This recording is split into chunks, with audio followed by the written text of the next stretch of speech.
Can we see that? X is the necessary condition of Y. Y, therefore X.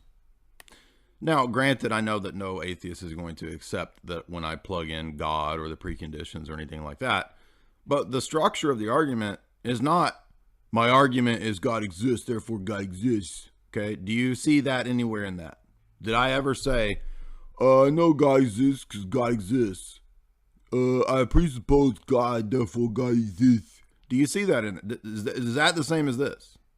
No, it's not. This is, there's nothing, it should be self-evident in a way. I don't believe in self-evident truth, but in a limited sense, right? It should be obvious to any reasonable person that this is not a fallacy. If X is a necessary condition of Y, and if Y is the case, then clearly, by necessity, X is the case. It's very simple. Okay, it's not rocket science. I know people get confused over transcendental arguments. They think this is some wild, obtuse, out there thing. It's actually really simple, right? What are the necessary conditions of having a cake? Flour, eggs, sugar, icing. Okay, I have a cake. If I have a cake, then by necessity, I have the necessary conditions of cake: flour, icing, eggs, milk, whatever. I don't know, whatever makes a cake. I don't know. But if I did eat cakes, then by necessity, the cake would include the necessary elements of cake to have cakeness, namely flour, eggs, milk, sugar, etc., etc., etc. So, do you guys see this? Because I just wanted a little minute to rant there about the bottom of the barrel IQ stuff going on in the atheist comment sections. Because there's probably at least 400 or 500 atheists in Matt Dillahunty's comment section on our debate and underneath my debate on my channel with him.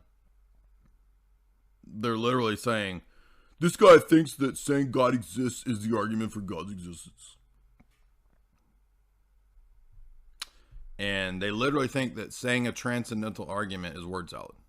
Okay, this is not word salad. This is very simple. So we're dealing with severely mentally incapacitated individuals, right? That's what we're dealing with here. And ultimately, remember, atheism isn't primarily an intellectual problem. Atheism is a spiritual problem, as many of the elders and fathers and saints say. Them transcendentals or categories or preconditions. We'll call them transcendental preconditions. We're just going to list some. And somebody asked the other day, is there a perfect list of all of them? No. How could there be? Let's just look at a few, and we start to see that although on the surface this argument might seem really obscure, it's not.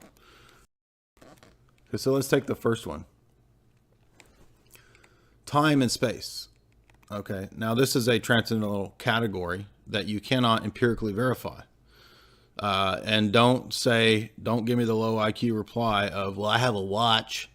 Your watch is not the same thing as time itself. Time itself is some kind of abstract category. Doesn't matter what you want to define it as. Point is that it's not proven to exist merely by empirical investigation. Yes, I know it's a measurement. It's a measurement of the rate at which light travels or whatever. It doesn't matter. I don't care about how you define it. The point is that it's not defined or known merely by empirical investigation. But it's presupposed in the way humans interact in the world, right? We experience the world from beginning to middle to end. There's no human being on the face of the planet that experiences things in reverse, right? And we also experience and learn things within a spatial field, a visio-spatio-temporal field. That's how we learn things. There's not a human being on the planet who does it in a different way. We are beings constituted such that we learn things in a spatio-temporal field of vision, right? In the here and the now.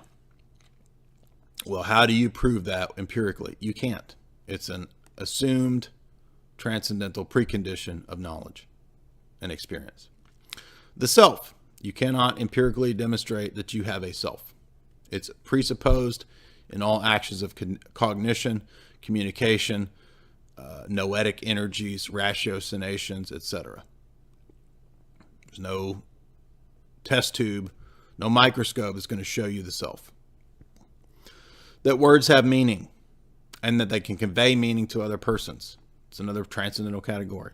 There's no empirical verification that you are transmitting the right meaning to another brain, another bunch of gray matter. It has to be assumed. The past. The past is a transcendental category that you cannot empirically prove exists or existed. It is assumed in the way that we as humans experience time and space and operate. Universals. Right? There's no empirical verification for universal categories, invariant concepts, numbers, etc., but that we know they exist. Ethics, right?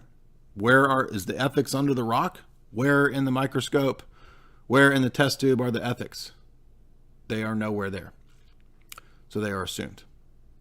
These are just examples of things that are, and again, you can come up with more. But these are examples of transcendental preconditions for the possibility of even having knowledge at all in this world and operating in this world. None of these things are proven or known by empirical investigation. Are they related to empirical investigation? Yes, but they are presupposed in empirical investigation, and they are not the immediate subject of any empirical proof or investigation. So does that mean we cannot know these things or prove these things? No. That's where the transcendental argument comes in, because it is an argument based on the denial of any of these things as leading to absurdity. So when we come to the question of God and God's existence and the mind of God and the mind of Christ, we can ask another question. How do these different things relate to one another? Because our experience of the world is not chopped up into only having spatio-temporal relations without a self, right? No, that would be nonsensical. Spatio-temporal experience assumes a self that's having the spatio-temporal experience. And when we speak or write words that have meaning to convey that meaning to another chunk of gray matter in somebody else's head, it assumes that they have a self. It assumes that these words and these meanings are entering into spatio-temporal relations to convey that meaning, becoming mediums for information being conveyed from one person to the next. What it is to be a self is partly bound up with the past. I'm not an abstract category. I'm not a platonic form. I'm not the number 7. I'm a person who has a past, a life that began at a point in time. Part of my past is partly what makes me up, and you and everybody else, right? So there's no neutral kind of, I don't know what it would even be, like some abstract neutral self that doesn't have experiences. That's impossible, right? Universals, universal categories, universal laws of logic, universal in terms of predicates. These are presupposed in speaking.